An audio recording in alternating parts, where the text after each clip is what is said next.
Certainly, there's a lot to the complaint, and again, for the record, so that people understand this is a pre-discovery form of relief that the defendants have sought by way of dismissing certain of the counts that are in this complaint, and the court has to consider the allegations as being truthful and every reasonable inference to be drawn in support of that. So I will look forward to reviewing that. I'll issue a decision as soon as I can. As expected, the lawyers in this case have advocated the positions of their clients very clearly, and I expect that with the procedural things that it might be asked for at some point, that this case will have a very long and tail to it as it goes through the litigation process. We expect that in the court system we give people their ability to try cases and get a jury to listen to the arguments and to ultimately make a decision. My experience in doing this for a very long time in different contexts is that doesn't oftentimes bring the relief that people think it does, and so as a result there's appellate processes. And so what I envision for the parties, unfortunately in this case, is a very long and sort of complex process that litigation provides. And you know, this is a civil case, it's not a criminal case. There are 8 parties as I identified, and those are the people that the court will be concerned with getting a fair trial at some point down the road. As I said, I could do this case, I could do this trial this spring if you'd like to. My sense is that there's nobody that's going to be ready to go to trial by the springtime. If you want me to sign a trial date, we could do so. I mean, literally, I've talked to the clerk, we could do it in March or April if you'd like to. But with the motions that are going to be pending, I suspect that that's not going to be the case, that you'll have to look at this from a more pragmatic point of view and decide when you're going to try to get this thing to a jury. You have a lot of work to do between then and now. I'd like to still get a trial date for you. Now, I don't know what that's going to mean in terms of bringing in other parties. You know, I didn't expect, because the court has had no notice, that there'd be this interest in trying to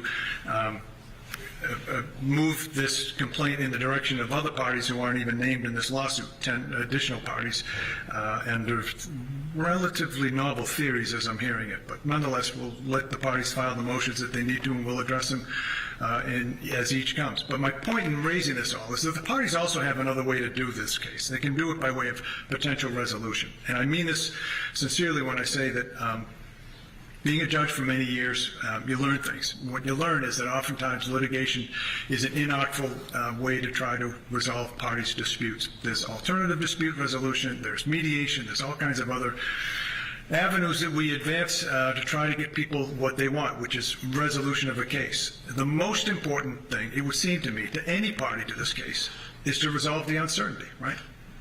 Uncertainty is what you don't get when you go through the litigation process. You go through and you hope for the best. Lawyers work really hard for their clients, and we expect them to do that. Ultimately, the court system can make sure that the trial is done, and it's done in a way that's fairest that we can make it, and ultimately a decision is made. Civil cases, though, are very unlike criminal cases, and that's usually not the end. Ask any of the lawyers, your clients can ask your lawyers about post-disposition or post-verdict process. It can be really long and arduous. I've had the pleasure of having trials that are 16, 18, 20 years old, and they're still going. Your clients don't have to do that. The clients can try to put some efforts, at least as much effort in the litigation process as trying to resolve it. Why do I say that? Because resolving cases resolves uncertainty, which is perhaps the most important thing any client can get in a case. I say that because you'll have that opportunity through all the process. You've heard me outline it. Your discovery isn't even closing until the discovery is going to close next December, but it's really 2027 that you're looking for a trial in this case realistically. Again, we could do it in 2026 in the spring if you want to. And I'm going to ask the parties to work collaboratively to try to come up with a trial date that is workable. I understand that's a wrench that's been thrown into the works because of this other process. We'll probably have to deal with that in the short term. I'll pledge to try to get you what you can as quickly as I can. I tend to get decisions out pretty quickly. I tend to try to move things to get parties what they want, which is ultimately their day in court.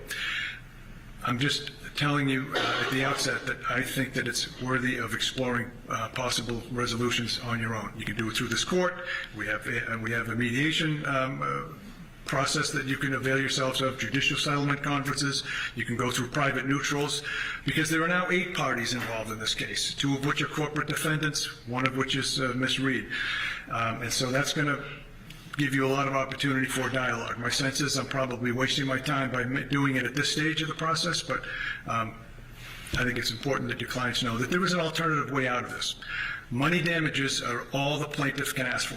Nobody can restore, we say this when people lose loved ones or that they have some meaningful part of their body or mind that's been lost in a litigation. We can't restore that. We award money damages. And so ultimately that's what the imperfect litigation system will have. Knowing that, there's a huge opportunity to try to resolve a case like this, and I would urge the parties to have very frank discussions with their lawyers about that, and ask yourselves, is it worth going forward with all the uncertainty? And I'm not going to explore with your clients what everybody has to lose. Everyone knows that. If I were representing a plaintiff in this case, I would tell them all about things like the time it takes to get to litigation, how what we have the burden of proof. Yes, it's easier with a burden of proof that's by a more likely than not standard versus a proof beyond a reasonable doubt, but still it's a burden of proof nonetheless. But there's a time value of money. People don't, getting this behind them is an important issue.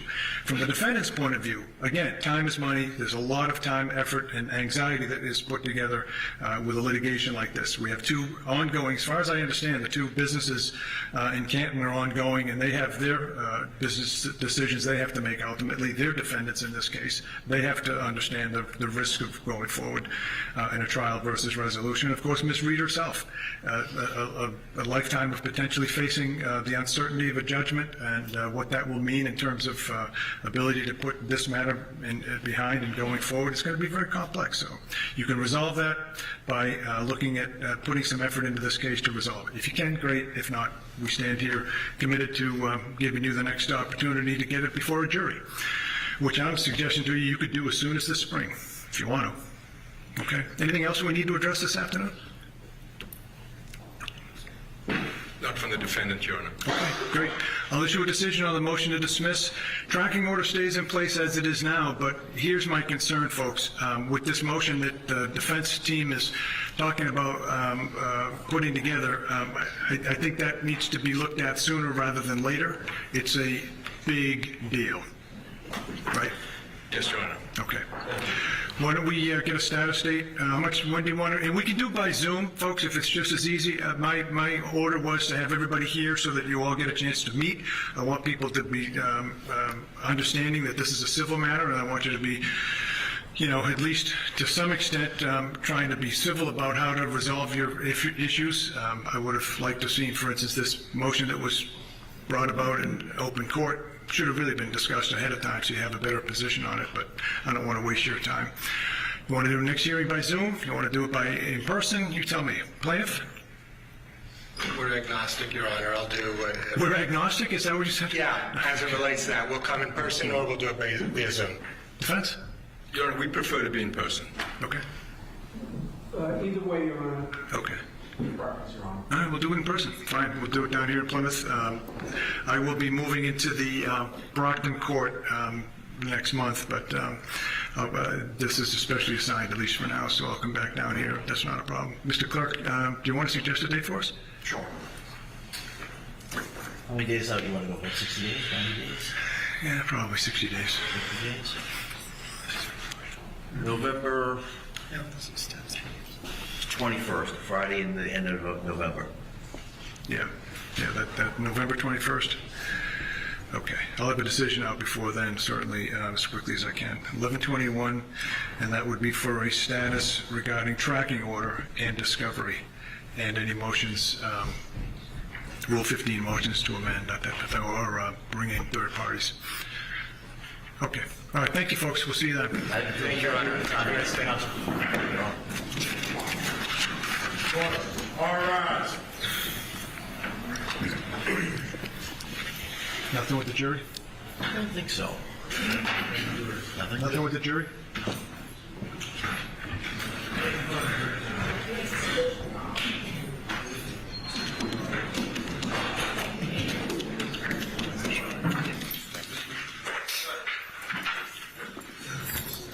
Of course.